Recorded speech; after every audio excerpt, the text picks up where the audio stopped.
Halo, Assalamualaikum warahmatullahi wabarakatuh. Bertemu kembali dengan saya Indah Sri Sulanjari di Indah Med Channel. Di video kali ini saya akan berbagi tentang materi PAI kelas 11 SMA berupa ringkasan dari materi yang berjudul Pengertian Khutbah, Tabligh dan Dakwah. Nah, pengertian khutbah. Khutbah itu secara bahasa berasal dari bahasa Arab, yaitu khotoba, yakhtubu, khutbatun, yang artinya berbicara, ceramah, nasihat, atau berpidato. Nah, sedangkan secara istilah, khutbah artinya berpidato di atas mimbar sesuai syarat dan rukun dengan tujuan mengajak pendengar untuk meningkatkan ketakwaan kepada Allah Subhanahu wa Ta'ala. Nah, orang yang menyampaikan khutbah itu disebut dengan khotib. Macam-macam khutbah.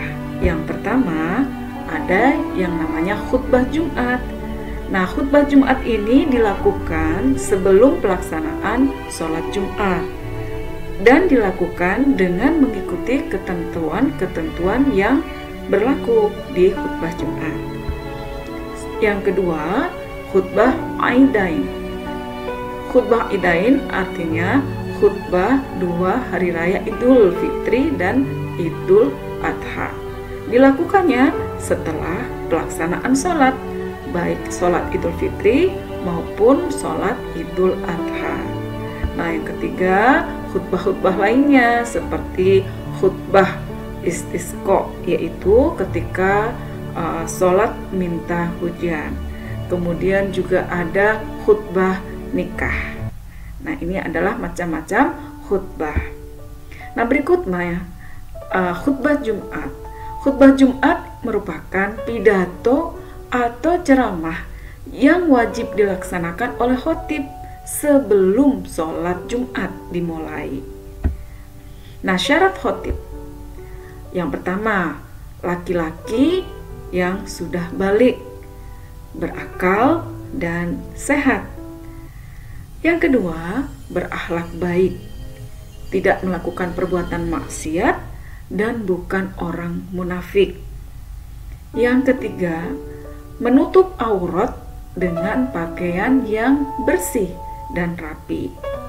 Yang keempat, memahami ajaran Islam. Yang kelima, dapat membaca hamdalah, syahadat, sholawat, Al-Quran, dan hadis dengan baik dan benar.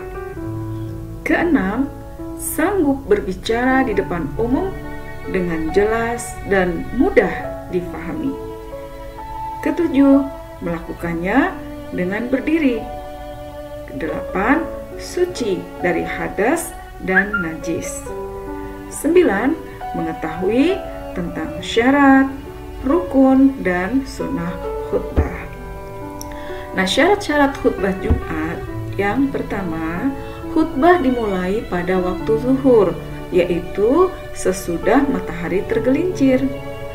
Yang kedua, khutbah dilakukan 2 kali dengan berdiri jika dimungkinkan. Yang ketiga, khotib hendaknya duduk di antara 2 khutbah.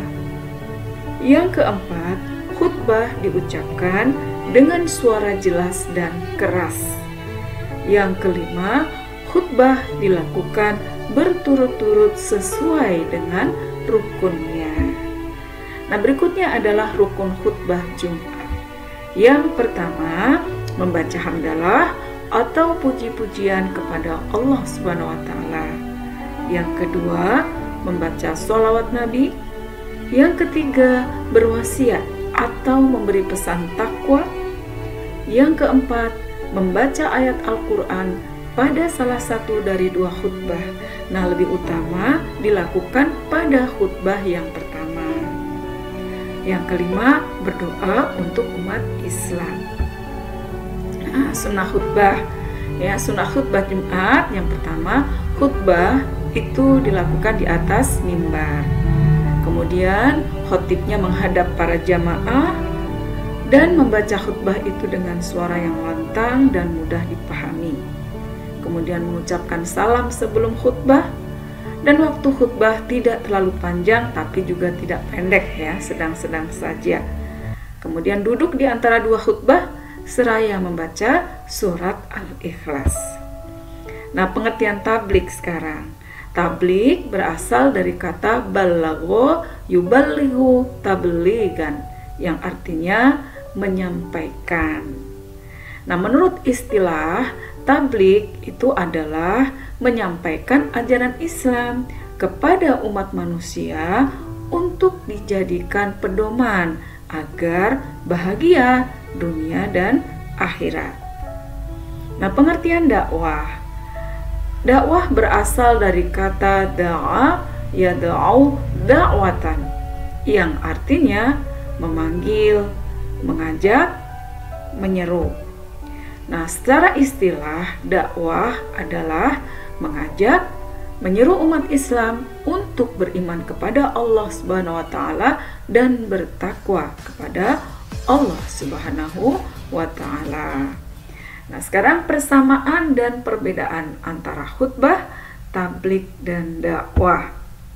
Persamaannya sama-sama merupakan kegiatan yang menyampaikan ajaran Islam, menyeru, mengajak untuk bertakwa kepada Allah Subhanahu wa taala, dan sumber dari materi yang disampaikan adalah dari Al-Qur'an dan hadis.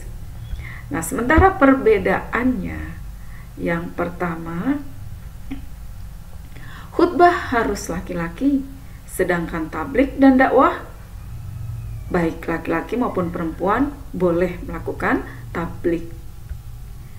Khutbah itu terikat dengan rukun khutbah, sedangkan tablik dan dakwah tidak ada rukunnya.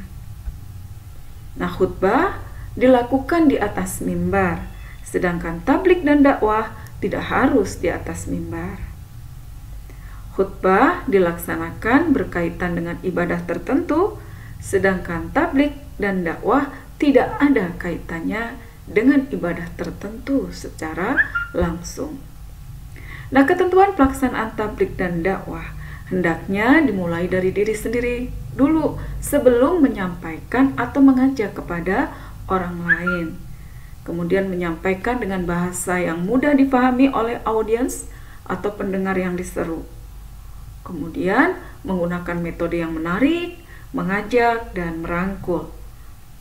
Nah, tablik dan dakwah ini bisa dilakukan dengan lisan maupun tulisan, dan mengikuti metode yang dianjurkan dalam Al-Quran surat An-Nahl ayat 125, yaitu dengan bil hikmah, mau'idotil hasanah, dan mujadalah billati hiya ahsan. Di sini ayatnya, a'udzubillahi minasyaitonirrajim, ud'u ila sabili rabbika bil hikmati wal mau'idati wal hasanati wajadilhum billati hiya ahsan. Nah, kata bil hikmah itu maksudnya mengajak dengan Al-Quran dan perkataan yang bijak dan benar, berdasarkan dalil yang menjelaskan tentang kebenaran. Sedangkan kata wal mau'izatil hasanah itu artinya pelajaran-pelajarannya itu dari Al-Quran dengan perkataan yang lembut dan baik. Sedangkan wajadilhum billati hiya ahsan itu maksudnya dengan perdebatan yang baik, bukan dengan debat kusir. Nah, demikian ringkasan dari materi khutbah, tablik, dan dakwah. Mudah-mudahan bermanfaat. Wassalamualaikum warahmatullahi wabarakatuh.